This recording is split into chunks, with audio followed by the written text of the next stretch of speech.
اعوذ باللہ من الشیطان الرجیم، یعنی میں شیطان کے شر سے اللہ کی پناہ میں آتا ہوں۔ یہ شیطان یعنی بالکل دھتکارا گیا ہے، وہ بھٹکاتا ہے۔ قرآن جب بھی آپ پڑھتے ہیں تو سورہ نحل کی 98 آیت میں یہ حکم ہے کہ جب بھی تم قرآن پڑھو شیطان سے جو ہے اللہ تعالیٰ کی پناہ مانگ لو۔ تو پہلے ہم کو یہ بولنا چاہیے کہ اعوذ باللہ من الشیطان الرجیم، میں جو ہے شیطان کے شر سے پناہ میں آتا ہوں، اللہ تعالیٰ کے شیطان جو دھتکارا گیا تھا۔ بسم اللہ الرحمن الرحیم، یعنی اللہ کے نام سے، مطلب یہ ہے کہ شروع ہو رہا ہے جو رحمان ہے۔ رحمان کا مطلب یہ ہے کہ فائدہ پہنچانے والا ہے، فارسی میں اس کو مہربان بولتے ہیں، لیکن ہمارے سمجھنے کے لیے یعنی اللہ کے نام سے ہم یہ بات شروع کر رہے ہیں جو فائدہ پہنچانے والے ہیں اور رحم کرنے والے ہیں۔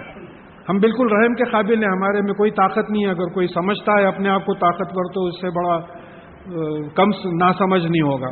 تو یہ رحم کھا کے ہم پہ جو ہے فائدہ پہنچاتے ہیں، لہذا اس کا مفہوم یہ ہوا کہ اب ہم جو پڑھنے والے ہیں اس میں انشاءاللہ ہم لوگوں کو فائدے کی چیز مل رہی ہے۔ آج انشاءاللہ ہم سورہ نساء جو چوتھی سورت ہے وہ شروع کریں گے۔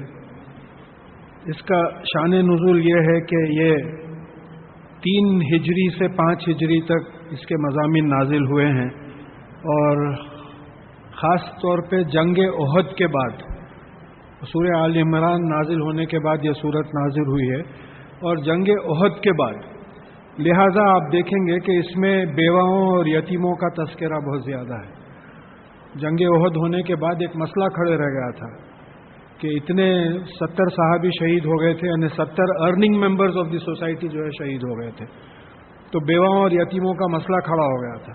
تو اس کو حل کرنے کے لیے کچھ انسٹرکشنز دیے گئے ہیں، اس میں تھوڑے سے مس انٹرپریٹیشنز بھی ہوئے ہیں، تو یہ دونوں چیزوں پہ ہم انشاءاللہ غور کرتے ہوئے آگے چلیں گے۔ اور یہ جو سورہ نساء کی پہلی آیت ہے یہ عام طور پہ کیا ہمارے نکاحوں میں پڑھی جاتی ہے، مسلمانوں کے نکاح میں پڑھی جاتی ہے، اور آپ مضمون سے دیکھیں گے کہ یہ یونٹی آف مین کائنڈ، سارے انسانوں کی ایک ہونے پہ اور پھر خونی رشتوں کا لحاظ رکھنے کے بارے میں جو ہے اس میں احکامات آئے ہیں۔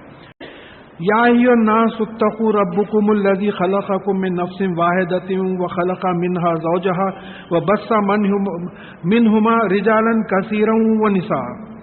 اے انسانوں، دیکھیں یہاں مسلمانوں کو مخاطب نہیں کیا گیا، اے انسانوں، کیونکہ شادی میں تو کئی لوگ بیٹھے رہتے ہیں، ہر مذہب کے لوگ بیٹھے رہتے ہیں۔ بڑی شاندار بات ہے یہ کہ اے انسانوں، تم اپنے پالنے والے مالک یعنی اللہ تعالیٰ سے ڈرو جس نے تم کو نفس واحدہ سے پیدا کیا۔ اس کو ہم سمجھنے کی کوشش کریں گے، نفس واحدہ کیا چیز ہے، اور پھر اسی سے اس کا جوڑا بنایا، اسی نفس واحدہ سے اس کا جوڑا بنایا، اور پھر یہ دونوں سے یعنی آدم علیہ السلام اور بی بی حوا سے کئی مرد بنائے اور کئی عورتیں بنائے۔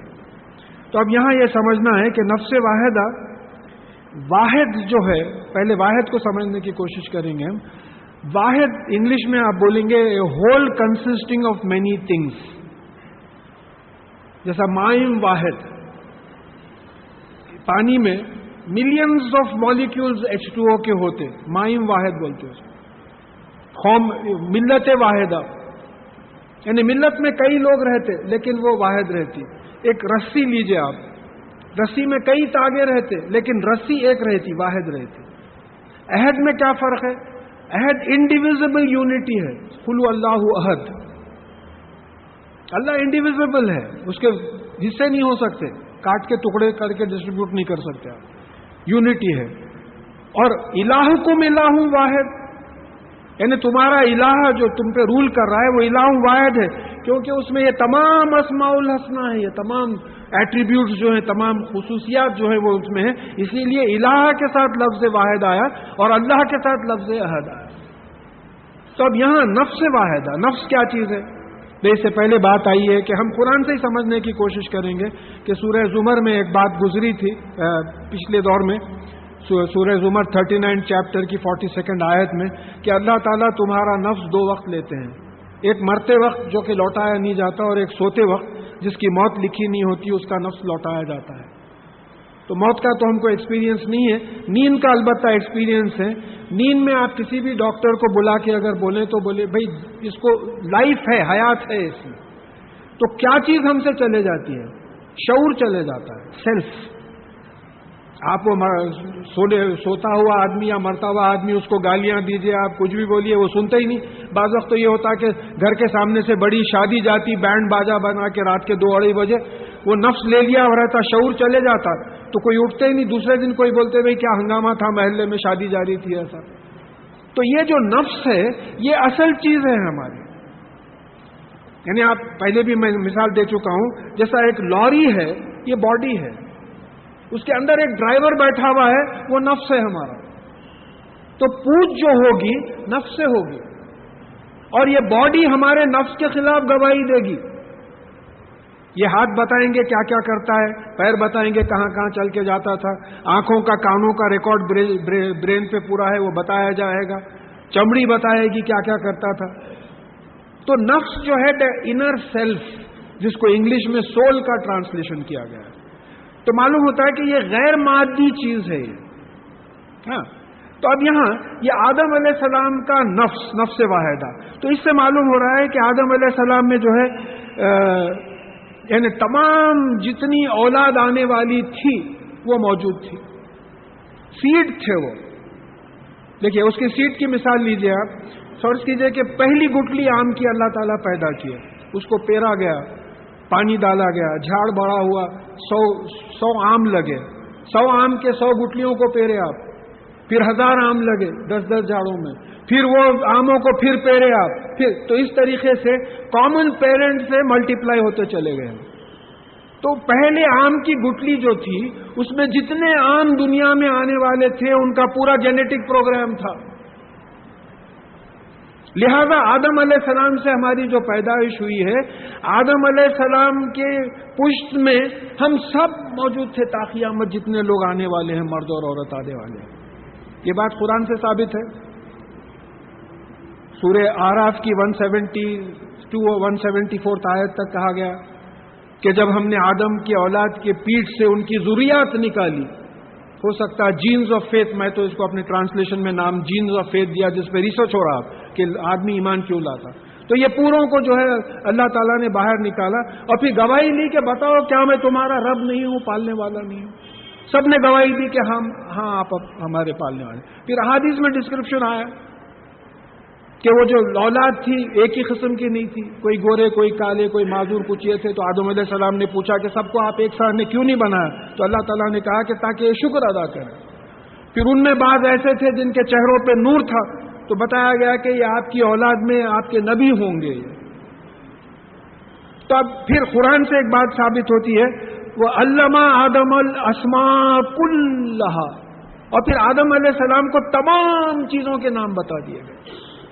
نام سے کیا مراد؟ مائکرو فون، میں بولتے آپ کو اس کا فنکشن سمجھ میں آ جاتا کہ یہ آواز کو بڑھا کے بولتا ہے۔ ٹیبل، میں بولتے سمجھ میں آتا کہ کوئی رکھنے کی چیز ہے۔ چیئر، کوئی بیٹھنے کی چیز ہے۔ تو جتنے نام آپ لیں گے اس کا مقصد سمجھ میں آتا، تو ان کا مقصد آدم علیہ السلام کو سمجھا دیا گیا۔ اب جیسا جیسا ان کی اولاد بڑھتے گئی، وہ علم جو ہے باہر آتے گیا، نیوٹن کے ذریعے، آئنسٹائن کے ذریعے، پروفیسر سلام کے ذریعے، اس طریقے سے جتنے علم اللہ، یہ سب دیکھیے، وَلَا يُحِيطُونَ بِشَيْءٍ مِّنْ عِلْمِهِ إِلَّا بِمَا شَاءَ، یعنی کوئی اللہ تعالیٰ کے علم سے احاطہ کر ہی نہیں سکتا سوائے اس کے جو اللہ تعالیٰ نے ان کو دیا ہے۔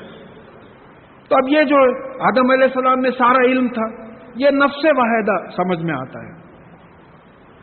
میں سمجھتا ہوں اتنی تشریح کافی ہے کہ یہ نفس واحدہ سمجھ میں آتا، اور پھر یونٹی آف ہیومینٹی کا ایک کانسیپٹ سمجھ میں آتا کہ ہم کسی بھی مذہب کے ہو، کسی بھی فرقے کے ہو، کسی بھی نیشنلٹی کے ہو، ہمارے پیرنٹس تو آدم علیہ السلام و بی بی ہوا ہے۔ تو جیسا ایک حدیث کا مفہوم آتا ہے کہ یہ انسانیت میری عیال، میری فیملی ہے، میرے فیملی کے لوگوں کے ساتھ اچھے رہو، یہ دین اسلام ہے، سلامتی کا دین ہم کو جو پروپیگیٹ کرنے کا ہے۔ اچھا، پھر اس کے بعد میں کہا کہ اب آدم علیہ السلام کی جو پیدائش ہے اس کے بارے میں کہیں نہیں بتایا کہ کس طریقے سے آدم علیہ السلام کو پیدا کیا۔ دیکھیے اللہ تعالیٰ اپنے پیدائش کا طریقہ یہ بتاتے ہیں کہ ہم جب کسی چیز کا یا کسی امر کا ارادہ کرتے ہیں تو کہتے ہیں کہ کن ہو جا، تو وہ چیز ہو جاتی ہے۔ تو اب ایک قرآن میں جو 2 چیزیں ملتی ہیں مثال کے طور پہ، موسیٰ علیہ السلام سے جو ہے ان کا عصا لکڑی پھکائی، اس سے سانپ بنوا دیا۔ عیسیٰ علیہ السلام سے مٹی کی شکل کی چڑیا بنائی، چڑیا کی شکل مٹی میں بنائی، اجازت سے اللہ تعالیٰ کی روح پھونکی اور وہ جاندار چڑیا ہوگی. تو جیسا احادیث میں آتا ہے، ابتدائے پیدائش کی جو احادیث مشکات وغیرہ میں ملتی، اس میں جو بات آتی ہے کہ آدم علیہ السلام کا پتلا بنایا گیا اور پھر ان میں جو ہے جان ڈالی گئی. اب یہ اس پہ پردے ہیں، اس میں اب اس میں ہم زیادہ گیس ورک کرنے جائیں گے تو میس ورک ہو جائیں گے. تو بہتر ہے قرآن میں جو بات آئی ہے اس کو مان لو کہ آدم علیہ السلام سے ہماری پیدائش شروع ہوئی. چلیے اب اس کے بعد میں کیا ہوا کہ دو مثالیں قرآن میں آ گئی، موسیٰ علیہ السلام کے عصا کی لکڑی کی اور عیسیٰ علیہ السلام جو مٹی کی چڑیا بنا کے پھونکے تھے اس میں آ گئی. اب دوسری چیز یہ ہے کہ خلق منہا زوجہا، پھر اسی سے ان کا جوڑا بنایا. اب جو سائنٹسٹ ہیں یہ پینچز جس چیز سے ہوتی ہے ڈیسینٹری، ایمیبا بولتے ہیں اس کو. اب یہ ایمیبا جو ہے جو ملٹیپلائی ہوتا، ایک ایمیبا 2 میں ٹوٹتا، 2 4 میں ٹوٹتے، 4 8 میں ٹوٹتے، ایسا ملٹیپلائی ہوتے چلے جاتے. ایسیکشول ریپروڈکشن بولتے ہیں اس کی ایک عام مثال آپ یہ لے لیجئے، اگر گھر میں گلاب کا جھاڑ ہے تو اس کی ایک ڈالی توڑیے، آپ اس کو ٹوٹی ہوئی ڈالی کو کہیں جو ہے زمین میں لگائیے، پانی دیجئے، دیکھیے اس سے بھی ایک گلاب کا جھاڑ نکل جاتا ہے. ایک ہی گلاب کے جھاڑ سے دوسرا گلاب کا جھاڑ نکل رہا ہے. تو آپ کو ثبوت مل رہا ہے کہ آدم علیہ السلام ہی سے بی بی حوا بنائے گی، انہی سے بی بی حوا بنائے گی. پھر اس کے بعد میں ان دونوں سے جو ہے کئی مرد اور کئی عورتیں بنائیں گے، کثیرہ، کئی جو ہے یعنی قیامت تک آنے والے بلینز اینڈ بلینز ٹوگیدر. مگر ایک میسج ہم کو مل رہا ہے کہ دیکھو تم لوگ سب ایک ماں باپ کی اولاد ہو اور ایک اللہ کے بندے ہو. پوائنٹ آف یونٹی ہمارے پاس جو ہے وہ ہم سب کا مالک، پالنے والا، یہ سب جو ہے ایک ہی ہے اللہ. اور ہمارے پیرنٹس جو ہے کامن پیرنٹس ہیں آدم علیہ السلام اور بی بی حوا. اب اس کے بعد میں آگے چلیے کہ کہا وَاتَّقُوا اللَّهَ الَّذِي تَسَالُونَ بِهِ وَالْأَرْحَامَ، اور پھر اللہ تعالیٰ سے ڈرو جس کا واسطہ دے کے تم ایک دوسرے سے مانگتے ہو. اللہ تعالیٰ سے جو ہم مانگتے ہوئے اللہ کے واسطے کر دیجیے آپ، یہ جو واسطہ دے کے تو ایسے اللہ سے ڈرو. اور پھر یہ مین کلوز وَاتَّقُوا معلوم ہوتا ہے، وَاتَّقُوا الْأَرْحَامَ. اگر آپ ایسا ملائے تو تقوی کے معنی احتیاط کرنے کے بھی ہیں. تو یہ جو خونی رشتے ہیں ان سے بھی جو ہے کیئرفل رہو، ان کی بھی احتیاط کرو. یہ شادی کے موقع پہ آیت پڑھی جا رہی ہے. یہ دیکھو ایسا نہ ہو کہ تم بیوی آ گئی ہے اپنے ماں باپ بھائی بہن کو بھول جاؤ. ایسا نہ ہو کہ بیوی کسی گھر میں چلے گئی، وہ بیوی بھی اپنے ماں باپ بھائی بہن کو بھول جائے. نہیں، یہ جو خونی رشتے ہیں شوہر کو بھی اپنے خونی رشتوں کا لحاظ رکھنا ہے اور سسرالی خونی رشتوں کا بھی خیال رکھنا ہے. بیوی کو بھی اپنے خونی رشتوں کا خیال رکھنا ہے اور سسرالی خونی رشتوں کا خیال رکھنا ہے. ہم یہ غیر مذہب سے لے لیے ہیں یہ بات. رسول اللہ صلی اللہ علیہ وسلم سے کئی مرتبہ جو ہے یہ روایت میں آیا ہے کہ آپ بی بی فاطمہ رضی اللہ تعالیٰ عنہ کے گھر پہ گئے، یعنی بیٹی کا گھر تھا، داماد کا گھر تھا. حضرت علی رضی اللہ تعالیٰ عنہ سے بہت فری تھے، آپ بہت چاہتے تھے ان کو. یہ ہمارے پاس یہ ساس بہو کے جو جھگڑے ہیں یہ دوسرے ماحول سے ہم لوگ لے لیے ہیں. اسلام اس بات کی گنجائش نہیں دیتا. شادی کے دن یہ بتایا جا رہا ہے کہ دیکھو ارحام سے کیئرفل رہو. ایسا نہ ہو کہ شوہر اپنے ماں باپ اپنی بیوی بھائی بہن کو بھول جائے، اور ایسا نہ ہو کہ بیوی بھی اپنے ماں باپ اپنے بھائی بہن کو بھول جائے. سوچ کے دیکھیے، ایک لڑکی آپ کے گھر میں آئی ہے، آپ بولیں گے کہ کٹ مار دیں وہ اپنے میتکے کو بھول جائے. یہ کیا بات ہے؟ جو لڑکیاں جن کے پیٹ میں ہیں ان سے پوچھئے کہ بھئی یہ کیا بات ہے، کہاں سے لیے ہیں آپ؟ نہ قرآن اس کی کا حکم دیتا ہے نہ حدیث اس کا حکم دیتا ہے. بھئی بچی آ گئی، ہم سنے ہیں ایسے لوگ شادی ہو کے آ گئی، اب وہ اپنے پیرنٹس کے پاس واپس جانا چاہ رہی ہے ملنے کرنے، تو شوہر صاحب اور ان کے گھر والے بول رہے ہیں آپ کہے گا ملنے کا کیا ہے، شادی ہو گئی آ گئی ہو گیا، اب تمہارا ڈولے ہی جانا ہے یہاں سے. تو ایسا ماحول قرآن پیش نہیں کرتا، بلکہ شادی کے دن ہی جو ہے یہ بات سامنے پیش کی جا رہی ہے. پھر اور ایک انٹرپریٹیشن یہ نکلتا کہ دیکھو ارحام سے کیئرفل رہو. رحم کی جمع ارحام ہے. رحم ووم کو بھی بولتے جہاں بچہ پلتا ہے، جہاں بچہ بنتا ہے. تو آج تم پہ یہ ایک رحم حلال ہوا ہے، اب دوسرے ارحام سے کیئرفل رہو، دوسرے ارحام تم پہ حلال نہیں ہے. یہ بھی معنی نکل سکتے ہیں.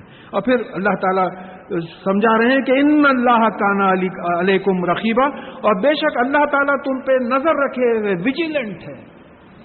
رقیب کا مطلب کیا ہوتا ہے؟ جو نظر رکھتا ہے. جیسے ایگزامینیشن ہال ہو رہا ہے، انویجیلیٹر آپ بولتے، ویجیلنس. وہ کوئی پروفیسر ٹیچر جو ہے ہال میں ٹہر رہے، نظر رکھ رہے ہیں کہ کوئی چیٹنگ تو نہیں کر رہا. اگر کوئی چیٹنگ کر رہا ہے تو فوراً اس کے پیپر پہ لکھ دے رہے ہیں کہ بھئی فاؤنڈ کاپینگ، فاؤنڈ چیٹنگ. تو اس طریقے سے اللہ تعالیٰ ہر چیز پہ نظر رکھا ہے. پھر اللہ تعالیٰ دیکھیے، جس کا انگریزی میں ٹرانسلیشن، پاپولر ٹرانسلیشن میں واچ فل ہوا، واچ فل میں ڈائنامزم نہیں ہے، ویجیلنس میں ڈائنامزم ہے. ویجیلنس جو رہتا سزا دے سکتا ہو، جو نظر رکھتا ہے اس کو سزا دینے کی بھی طاقت ہے. واچ فل ہے، دیکھ رہا تماشا، اپنے سامنے کچھ بھی نہیں کر سک رہا. ایسا نہیں ہے. اللہ تعالیٰ نظر رکھے ہوئے اور کبھی بھی جو ہے اس معاملے میں پکڑ ہو سکتی ہے، سزا ہو سکتی ہے.